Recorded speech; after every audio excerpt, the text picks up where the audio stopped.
There was the reality on the White House lawn in September of 1993. President Bill Clinton, the happy host to the PLO chief Yasser Arafat and Israeli leaders Yitzhak Rabin and Shimon Peres.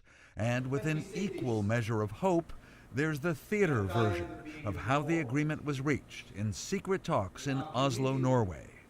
Standing on the left, actors portraying the Palestinian negotiators, both PLO officials having delicate, unprecedented direct contact with Israelis.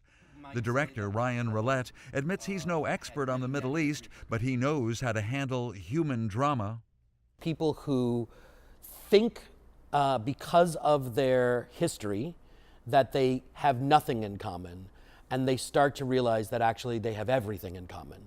And in finding that empathy with each other, they start to find ways to compromise because they see themselves in the other.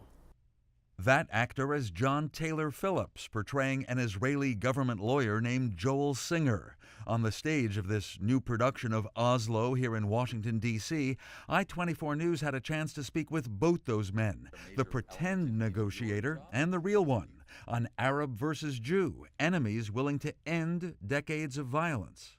I think it's human nature when you're part of a conflict that's anywhere approaching this particular conflict to, I think, I sort of demonize the other side in a way that in your mind makes them less than human.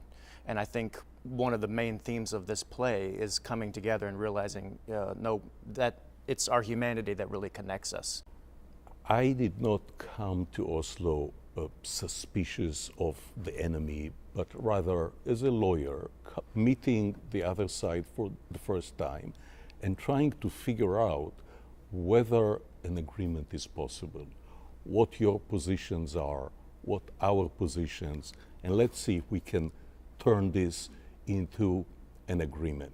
What I'm trying to do is kind of make that first sit down sort of like a poker game, where you don't want to give away too much, you don't want to give any sign as to what your hand is, and there's sort of a sizing up, I think, that happens in the play, which is fun to play with. We were negotiating around the clock, like really with little sleep and constantly talking. And when you do that and you spend so much time together, you always shift from work to jokes and to family stories and aspirations, personal and national at the same time.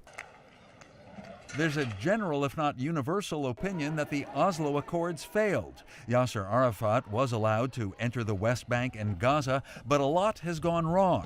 In 1995, Israel's Prime Minister Yitzhak Rabin assassinated.